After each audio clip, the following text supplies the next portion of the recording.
ase amanyi naye ng'okuwandiika n'okulusoma bye. So kati olwaleero agenda tunnyonnyola mu Luganda bamuyita Mwana Aisha Salim. Assalamu alaikum warahmatullahi wabarakatuh. Yange nze Mwana Aisha Latifa Salim okubayigiriza engeri gye tutabulamu ffina. Kati oyo gwe mulaba mu kabokisi ka orange ejjanju.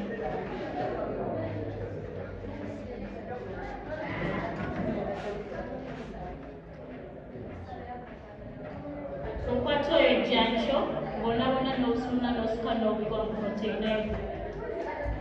Okay, speed, you don't have time. Kyabazadde twagadde tukikole nga mukiraba era bwe muba mwetegereza abamu bakyalina hina bwe baba bakuba wiiki eri ate ng'abamu be bamwekuba abalala be beekuba abalala ne babakuba. So ka twagadde ekyo mukirabe hina akabokisi ako Mwana Aisha kagula sente mmeka akacupa 5,000 shillings. njagala tubuliza abazadde bizinesi eno hina ako akacupa kamu kagula 15,000. Omwana omuyiwamu bulungi oyiwamu amazzi ng'osooka ng'okutabula. Talina mbeera w'amazzi nnyo ate talina mbeera mukwafu nnyo. Talina mbeera w'amazzi nnyo ate talina kuba mukwafu nnyo. Maaso ku lutimbe atandise mwana mugunjuka onaatubuulira.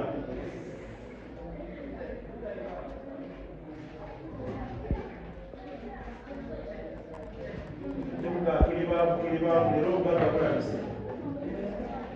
Nabuuzabuuzaako kubakuba nnyina ne bannanki okukuba omukono gumu kuba gwa mutwalo. Wali? Gumu kitundu? Fenna abafu baati. Hina. Naye nga akacupa yakaguze kumemeka?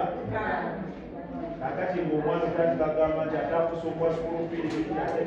Brochuwa ezo ze za ssomero lino erya HR International School za buli muzadde yandyagalizza omwana w'ekirungi olitunuulire. Twegezeko okwanguya please. Kaleta sim. Kati oba omutabudde oburapazi bwaffe obuli awaawo okukwata n'okukolamu sipolisi.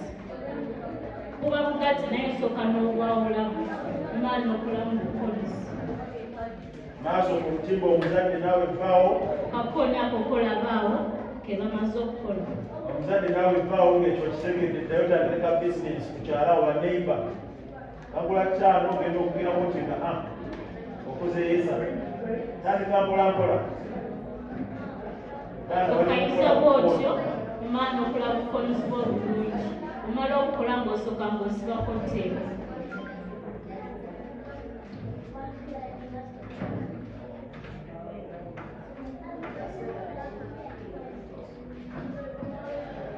Kwata bulungi konnyo ng'oyiwamu hinawo munda mu kkono. Ekyomukisa omulungi kye boogera kye bakola awo bali mu kuyiwamu nnyina mu kkooni. Mulimu mwangu nnyo tekwetaaga budde bungi naye ng'ogendeyo nga bakuseera nga bakukuba.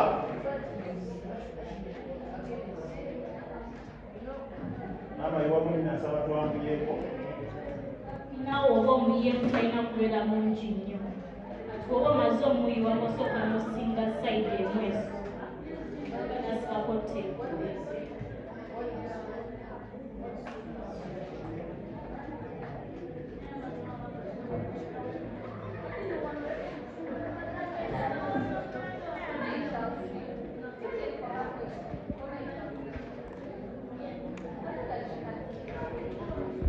Kalungi walayo bakuweko hina ogenda olage kwanja togayalawo omukono mashallah tabarakallah.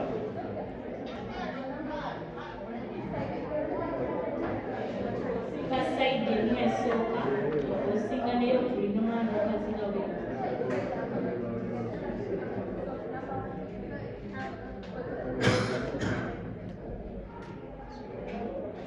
Okulokola ku budde genda kusaba abaniina bwe bamala okukola ekyo kajje batandika okubakuba ate ndeeta abadibeiti inshallah. Firu muzadde ate sibanakubayo ekiwojjolo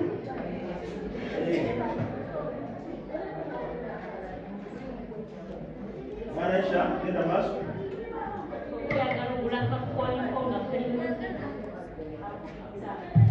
Ayagala okugula kafooni ka 15 nga kaliko nyina kaligo osobola okukagula lutandikirawo bizinesi okaguze 5 otuukeyo bakuba enina bizinesi yiyo agenze bakuba muzadde ali redde kakati kasooka ekuzemu katono omukono gwonna gwosanga okuba tosooka kulongoosa tokola kiga okuba bukubi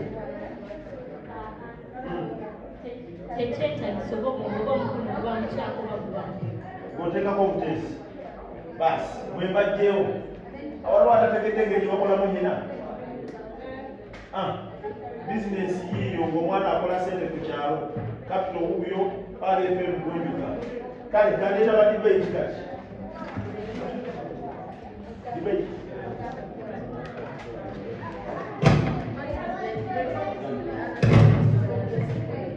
Thank you so much, Mwanaisha Salim. Atusomesezza butale bakuba nyina. Era omwana waffe wuuyo atandise okukola omulimu ogw'okuba nyina.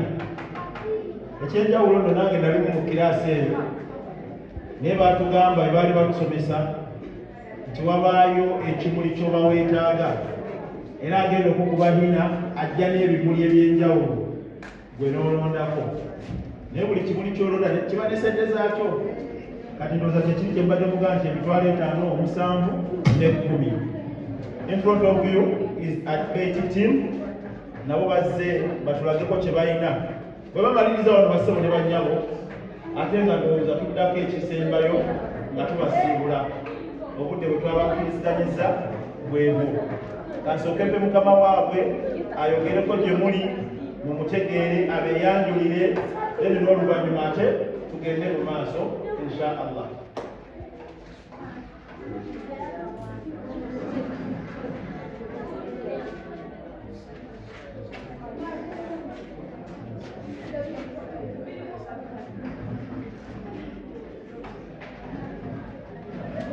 Very small debate. We're going to be speaking for 3 minutes, and 3 minutes.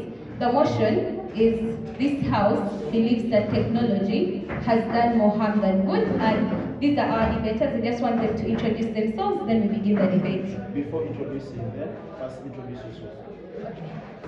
Okay, so I am called Muhammad Raima. I was a student of Nabisusa Girls School. I was doing physics, economics, math, but I've been given the privilege to be part of the Uganda national debate team for the past 3 years. I've traveled to different countries like Vietnam, India, Serbia, and different countries for debates. I've been able to do poetry. I'm a climate activist, and I've met the president of the country on a few occasions because of that. And yes, I am a women empowerment advocate. Yeah, I think that's basically it.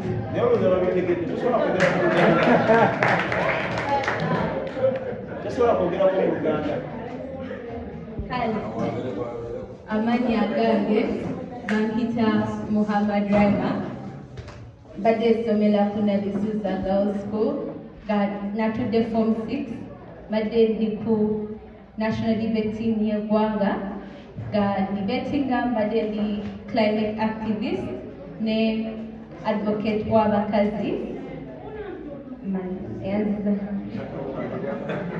tata wagali wano bamuyita Muhammad Sekatawa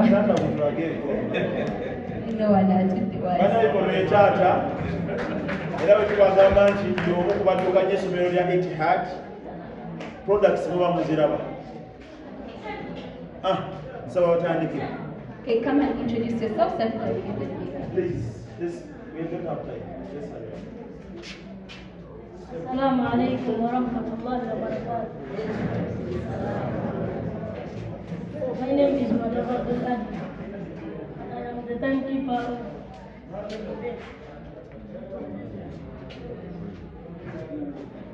Assalamu alaikum wa rahmatullahi wa barakatuh. My name is Yasir Chibunu, and I'm an affirmative side speaker. Assalamu alaikum wa rahmatullahi wa barakatuh.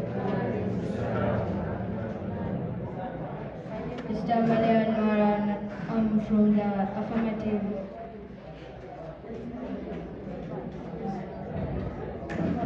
site.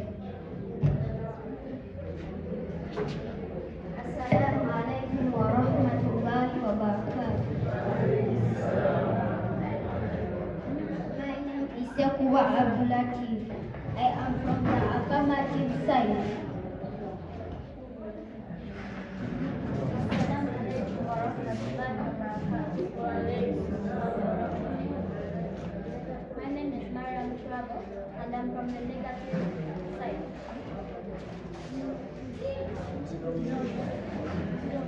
Assalamu alaikum wa rahmatullahi wa barakatuh. My name is Umar Najibu and I'm from the negative side. Assalamu alaikum wa rahmatullahi wa barakatuh. My name is Samkambo Asi. I am the timekeeper.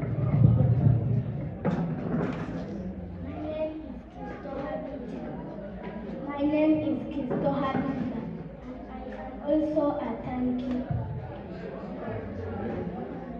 My name is Nabana. I am on the negative side. Okay, since introductions are done, I'll request all team members to take their seats there. 1, 2, 3, if you're debating, the timekeepers take seats behind.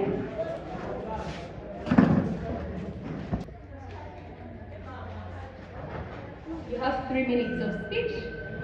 The timekeepers, 3 minutes. Assalamu alaikum wa rahmatullahi wa barakatuh. First, define the key terms of the motion. Technology is the use of scientific knowledge for practical purposes. Now, I will begin mentioning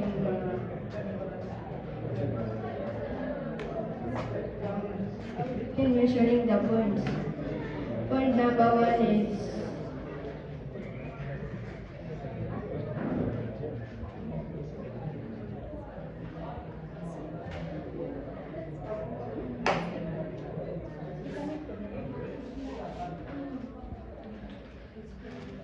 action of students in classes, equity issues, security concerns.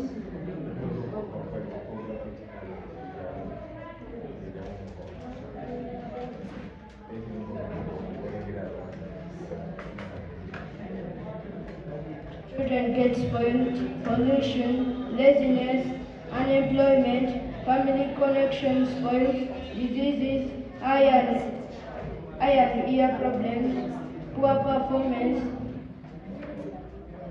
Also, technology affects people's social, physical, and emotional development.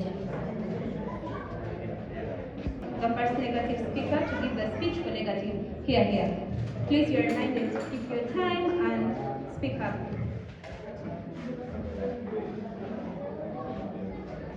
Thank you, Chairperson, Secretary, and House at Large.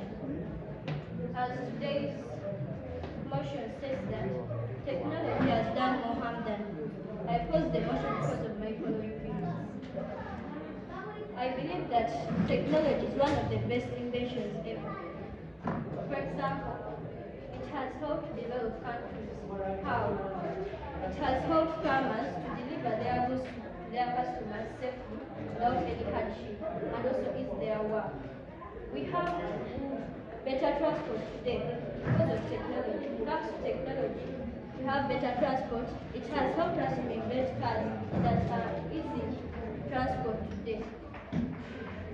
Nowadays, you're seeing that people are traveling to other countries, but they need a means of transport, which is air transport. So technology has helped to invent aeroplanes that people are using to go outside countries. Just imagine if we never had aeroplanes. How would we travel to other countries? Which means technology has helped us so much. So, thirdly, we have long ago people used email writing to communicate with others.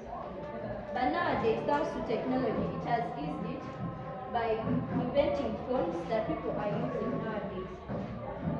And it has helped children also learn from home by using their gadgets like phones and computers. It has eased their education and also improved their education.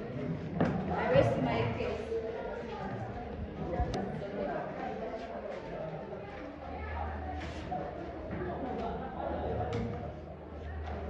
Assalamu alaikum wa rahmatullahi wa barakatuh.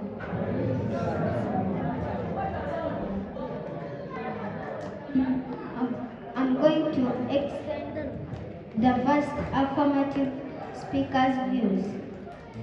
He said that children get spoiled. It is true.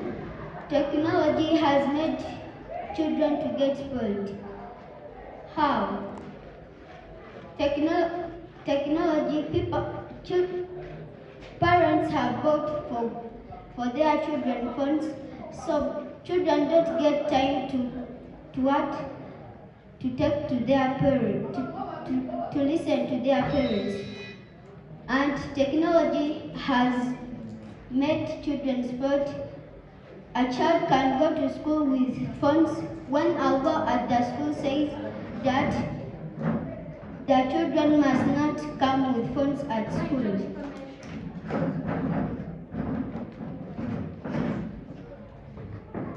Parents said that they cannot talk even to their parents. We have sometimes that our parents say that this time is for the gadgets, now this time is for work. So what you're meaning, like, I can't even understand. Explain, please. Point of defense.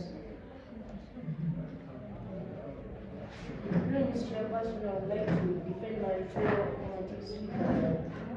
If you have a phone and you're watching and you get spoiled, you can easily escape from home without information being informed by parents. Thank you. You see, you can start. Thank you very much for listening to. Thank you for that fine speech. I would now like to invite the second negative speaker here. Assalamu alaikum wa rahmatullahi wa barakatuh. My name is Myram Chirago, and I'm on the negative side, which means I'm opposing the motion. If it is technology has done more harm than good, I'll change it saying technology has done more good than harm through my points. If there was no technology, we would have not even having this light here up. Because it had to be put in technology to get these lights.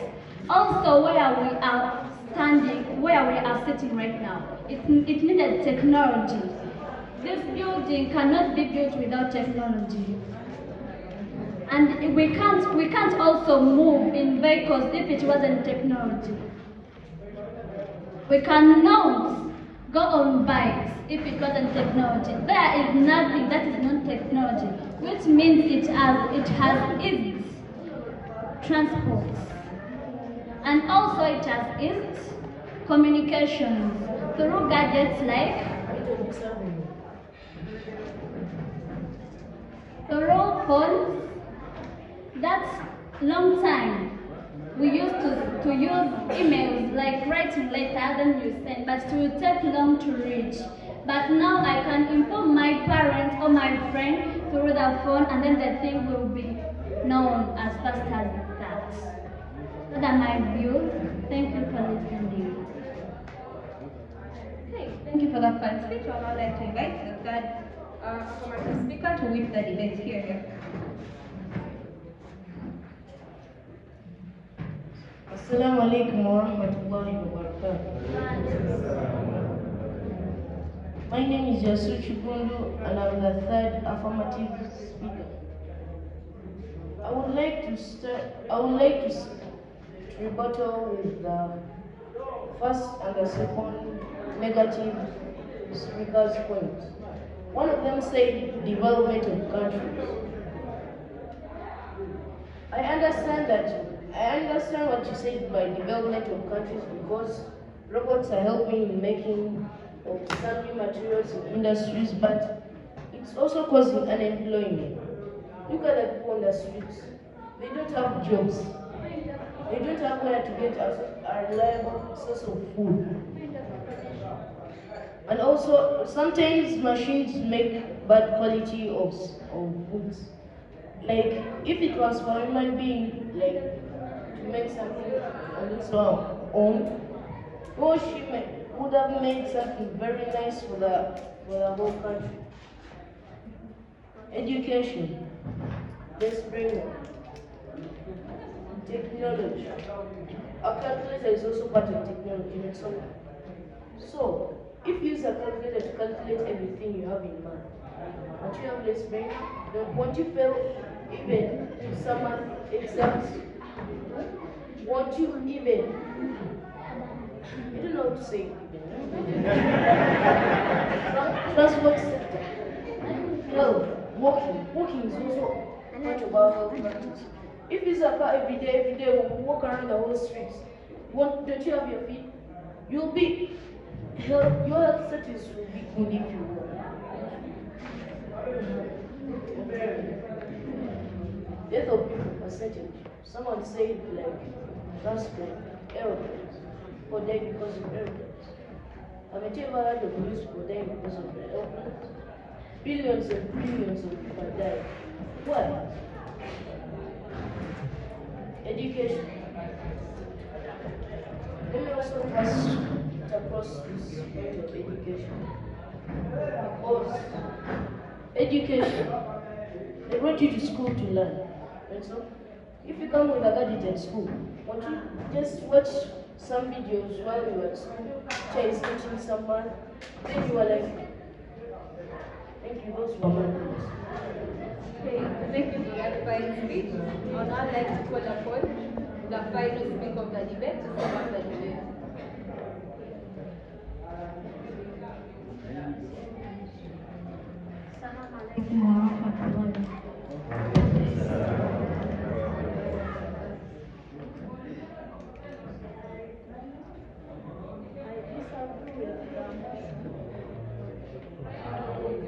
I disagree with the motion because of my following views.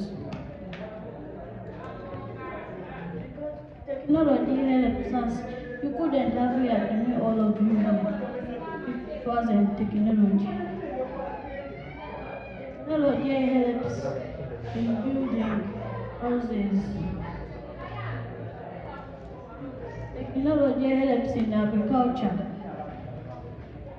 Technology helps us in even this new curriculum for doing research work. Teachers no longer teach. Give us research work. What do you disagree? I strongly disagree with you because at school,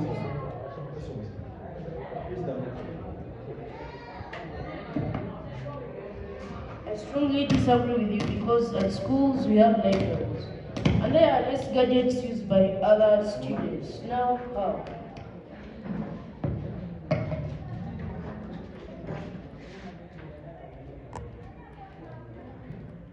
Technology.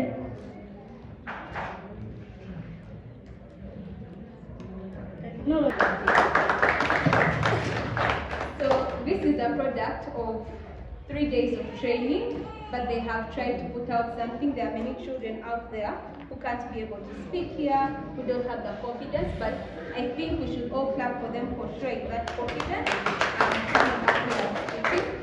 So if they engage more in debates or in such programs, they'll be able to be better, they'll be more confident, and they'll be able to speak better. And lastly, am I supposed to give the verdict for the debate, or we just take it like everyone has won? So I think the conclusion is everyone has won. Tuyanzege nga bwe twabasuubiza nti buli kimu wano ku Etihad International School nga tuli mu programu ya Gunjuka tugezezaako okubeera nga tukikwatako. Abaana bammwe beebo obutamala budde nsaba tubakubireko mu ngalo nga bwe bafuluma. Kasobola yali amukkirize mukama wange general manager nina abantu babiri oba oliawo bedda bembuusa amaaso nakubadde omu bamukonyeeko dda. Abantu bano batukoledde omulimu ogw'amaanyi ennyo oyo nga yasikaali atukuuma wano. Nze nno mbadde ntera okuzuukukako ekiro ne nawuna ndabe, naye lumu nange yali agudde mu mbii zange. Tusisinkana waggulu ng'ali waggulu ku kizimbe eri, era awo we nategeerera nti eyo eriyo vyu ya wano, obeera ku kizimbe wali kyonna ekigenda mu maaso wano oba okiraba ssaawa 9 gwa kiro. Omusajja otasobodde kubeera wano n'ensonga nti alina omulimu omunene gwakola ku geeti wali, naye twagala okumwebaza era asaba tumusiime atukoledde omulimu omulungi. Omusajja omulala gwe njagala okusiima ye Mr. Adiron omufumbi. Omusajja oyo bassebo ne bannyabo genda wali kamera zikwate bulungi. Omusajja ono bassebo ne bannyabo bw'afumba ekinyanjalo oyinza okulowooza oli ku nkoko. Era abaana bammwe muyinza okuba mubadde tembalawo muze gwa kukuba ddabo nga bayinza okumuwa akaswani. I think Mr. Katuubwe yakyogeddeko wano nga bayinza bamuwa akaswani nga kajjudde naye mwana nga bw'atuuka eyo n'akalya nga kimumaliriza okudda.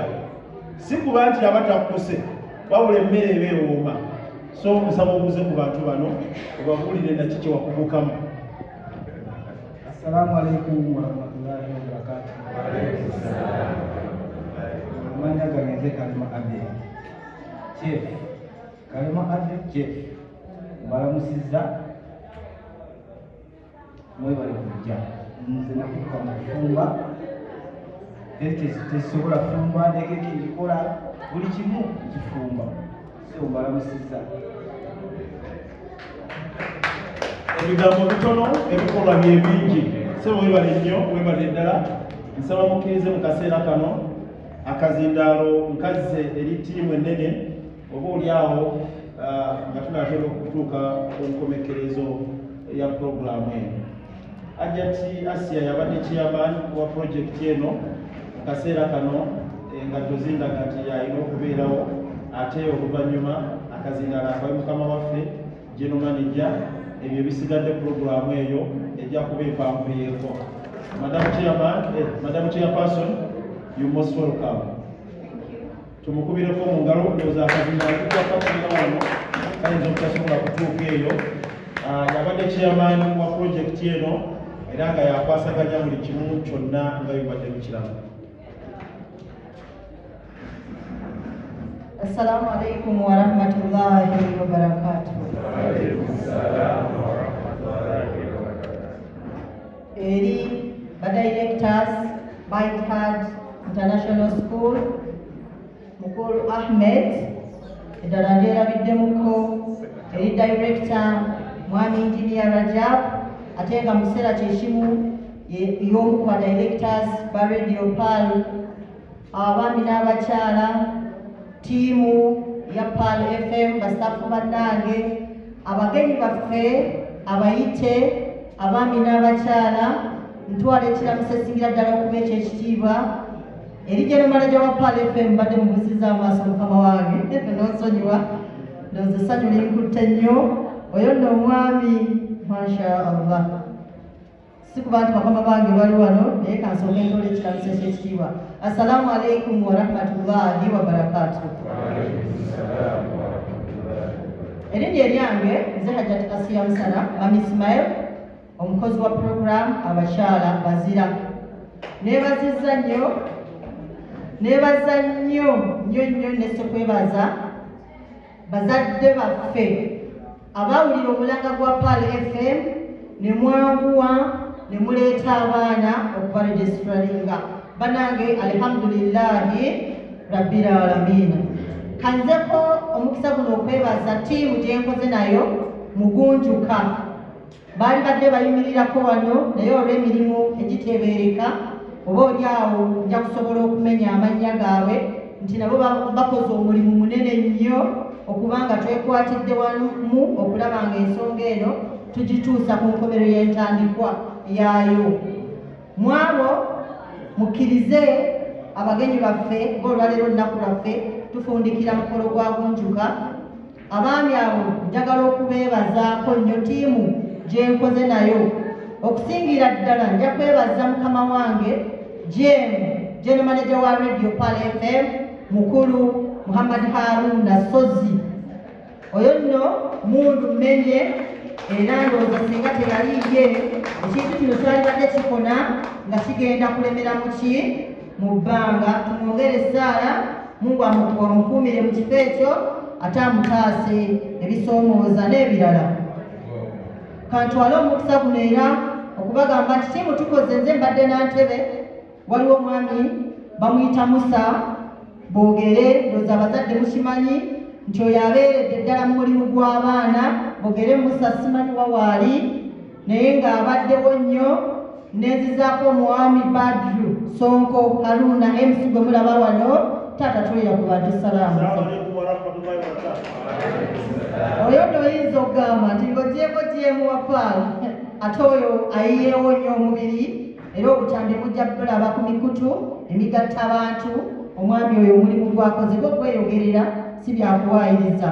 Njagala okuzzaako jjajja wange omukyala n'ava Aida, tetuli naye wano naye abadde mundu mmenye mulabyeko, naye avuddewo.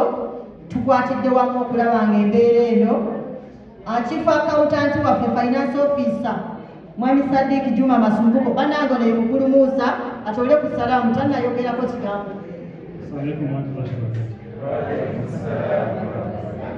Anya nze Boogere Musa, mutuuzi wa kikumu Katonda Zamanda Pal FM ekwali muntu walungi. Ate mbadde coordinator owa Gunjuka ne Pal FM 2009. Wazadde abaana baffe tusaba mu mwaka ogujja inshallah mutwongere amaanyi n'ekitaadi mutwongere amaanyi n'abaana inshallah. Waliwo omwami atera okwekweka waasiwaasi bamuyita Sadiq Juma Masumbuko, yakwasaganya ebyensimbi byaffe era akoze omulimu mulungi. Abaana baffe ndowooza banaababuulira nti tewabadde mwana asuze enjala wabula emmere nakati muntamu ekola ki, ate nga gye balesewo tetugibaddiza wabula nga egenda ate ne tubawaaki. Abazadde munaatujulira. Njagala era okwebaza nti staafu ya Pal FM ffenna tubadde wamu era olunaku olwaleero Mukama waffe yateekeddwa okukola omulimu ogwo, naye mbakoonyeeko lwa nsonga twegaatidde wamu. Bannange bakadde baffe, alhamdulillah twebaza Mungu ogwaffe tumaze okukola ki? Ogukola. Obwesige bwe mwatuwa okugunjula abaana, alhamdulillah ffe tumaze okukola ki? Era tusuubira bwe munonedde abaana bammwe nti abaana bano bakyusizza ku ki? Ku mpisa we baali si bwe bakola ki? Era tusaba Allah ow'ekitiibwa nti omwaka ogujja we muwulira nga tukuba omulanga gwaffe era mutweyunire mukole ki? Naye abaana bano temubalekerera nti olw'okuba tuba batutte mu ki? Mu gunjuliro. Abaana baffe tubawadde bye basomye mubagezese ate babiteeke mu nkola. Omwana bw'anajja n'akukonkona kuba twayize bingi, beera muzadde omanye nti bino byonna omwana wange yabiyizeewa wangi yabiyize muki? Mugunjuka. Fe abamu ffe tuleetera abaana baffe obunafu, naye nammwe muyambeko abaana bye twabataddemu nammwe mubiteeke mu nkola. Wakadde kandiridde empinga weewaawo nga yenze mutesitesi w'olukiiko olubadde lutegeka Gunjuka, naye ng'ate omwakadde kano njagala okutwala omukisa guno nkawe mukama wange General Manager. Omwami ono bannange kanziremuko ekigambo kino, sigamba nti ndaba ba directors fight hard, naye aleese enkyukakyuka mu Radio Pal. Mbadde nsaba tumuweeko obugalo. Aleese enkyukakyuka ku ki? Wangi tuli mu kifo kipya naye alhamdulillah obulamu bukola ki? Butambula. So nebaza ba directors abamuteekamu obwesige bamwongerere ddala obuyinza okubanga ensonga eno agiddukanyiza ddala bulungi, nti naffe abaana be bakulembera tetunnafunamu nnyo nkenyera, tukyamugoberera.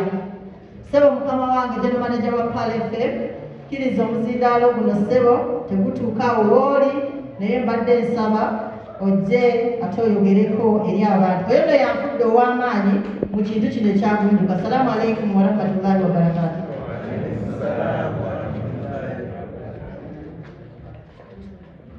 Assalamu alaikum warahmatullahi wabarakatuh.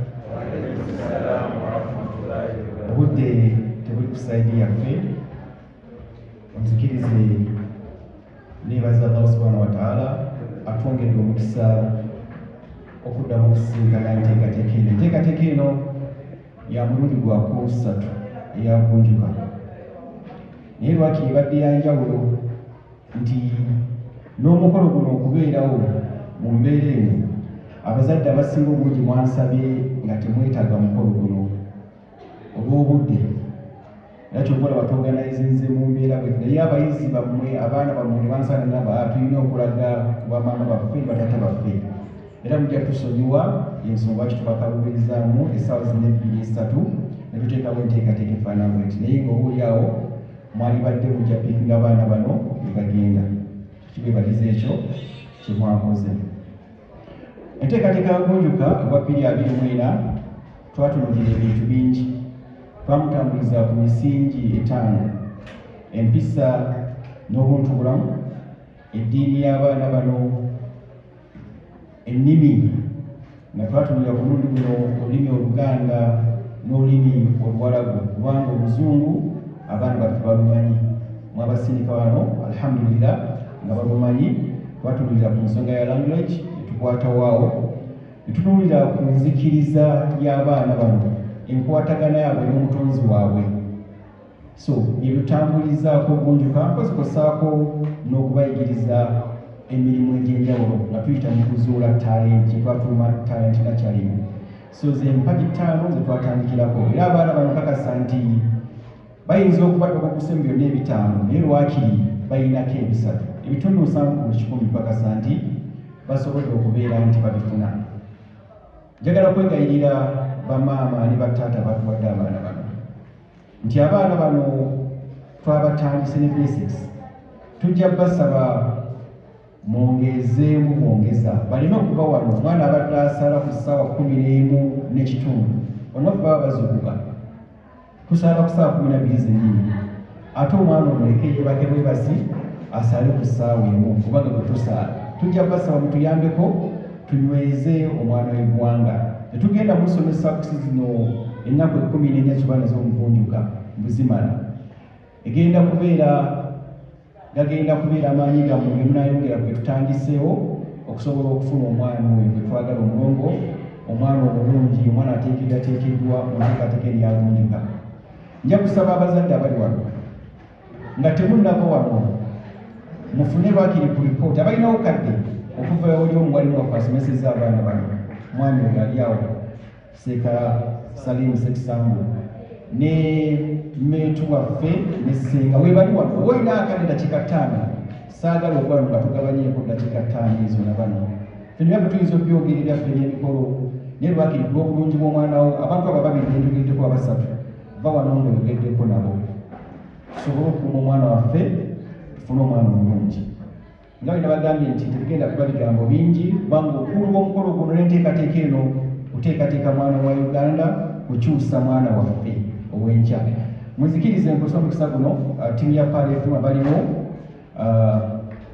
abaliwo nga twaliise bwangu dakika 2-3 batukozesa tubanjule tusobole okubeera nga tudda ku kitabo. Abamu balina byebakola bateekerateekera baana bange bayinza obutabeera wano, naye lwakiri abaliwo bagenda kukigirya abala. Muzikirize Ssekalungi bawusigala awoko obudde bugenze, oyo Sheikh Yahya Mustafa Kalungi akola puroguramu Nyimba Special ne puroguramu Obufumbo emusinga okwagala ebeera olunaku lw'Essande ssaawa 4 okudda gw'olekiro. Hajati Musana Asia yona abadde wanakola puroguramu abakyala bazira. Tejwa Ismail Dirisa wanika bwanisi mukono olw'obudde akola puroguramu Nuzaawa. Oli Salina Silif akwasaganya era social media ate akola puroguramu y'emizannyo. Alhaj Tubi Kayongo Hakim akola puroguramu namwatulira ate era nga yakulira bonna abagenda ku nto ne puroguramu zaffe ziteekateeka programs manager. Omwami Ivan Mulindo w'Embogo akola puroguramu y'emizannyo. Omwami Lwama Haruna Senior akola puroguramu y'emizannyo. Omwami Alfred Mukasa Kiku ye editor waffe, chief editor akola puroguramu y'ebadita mu parliament. Omwami Sonko Haruna Badi bamwanjira edda ku mpewo yo akola puroguramu ennaku zino ekutte ennyakati ekwata ku bantu. Tujjayo nnyo ekitiibwa kya Pal FM kubanga Pal FM twe twagizimbira ku muntu wa bulijjo. Ono akola puroguramu bagiyita Bukuli Butya. mu ggwanga Uganda erimu yokka asemberera abalwadde abo bulwalo gye bali n'ayogerezeganyako nabo okwawa essuubi n'okusobola okuba ng'obuulira okubateeka mu nsaala zaffe Mungu asobola okubawulira. So bwe bali wano abalala balina bye bakola olw'obudde munzikirize ngenda kuyita omukulu w'ekifo kino mutereze director Haji Ahmed Sekatawa yagenda okuyita ate mukama wange mukama wange chairman wa Etihad ate era chairman wa board ya Parliament. Bamala okwogera gaira bagaye nti obudde tulina butonotono twagala kufunza tusobole okubata abaana baddeyo waka naye kakulu kali kenjogeddeko akaffe abazadde abaana bano mugereko n'abakulu bano benjogeddeko abasatu tutambule ku bana batugambye okukuuma abaana baffe oba oli abafuna mu nteekateeka ebyabunjuka so mukama wa musala. Bismillahirrahmanirrahim. Neyazizza nnyo general manager w'essaawa Kazindaalo okulokola akadde sigenda kwogera bingi ebyagenda byogedde dda ngenda kukwangiriza nawadde namwangidde nga taliiwo chairman wa Hajj International School ate era nga batugambye chairman wa PAL FM Saba Hajj Engineer Rajab ajje atubuuzeeko siwa bigambo bingi era tumwewuunya engineer balinga ffe abasomesa ebyafaayo soma mukama wange.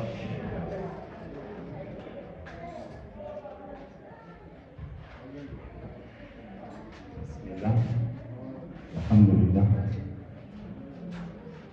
Salatu wassalam ala nabiyyina Muhammad wa ala alihi wa sahbihi ajma'in.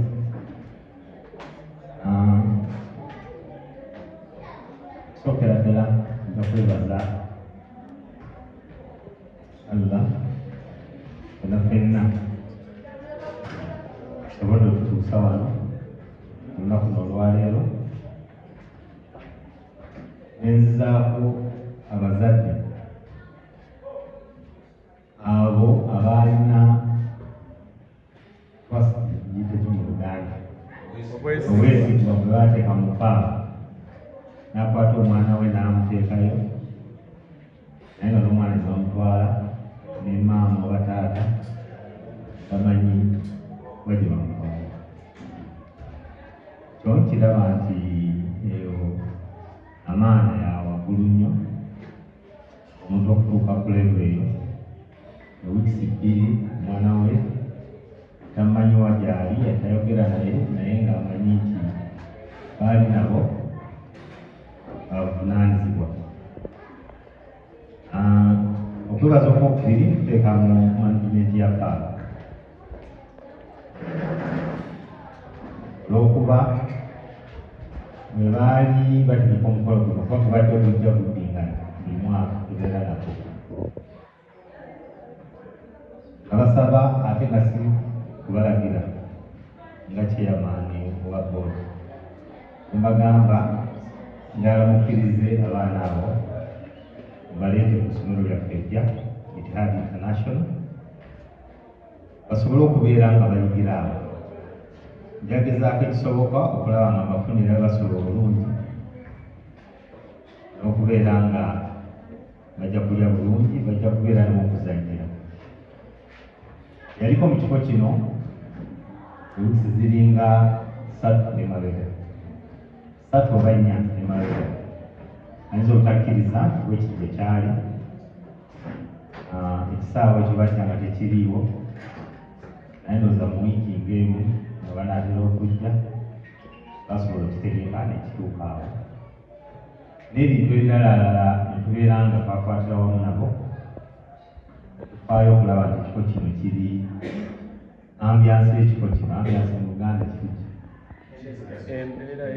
embeera y'ekifo nga nnungi nga kijja kujjawo obwesigwa obwo omuzadde bwe yateeka mu paaba.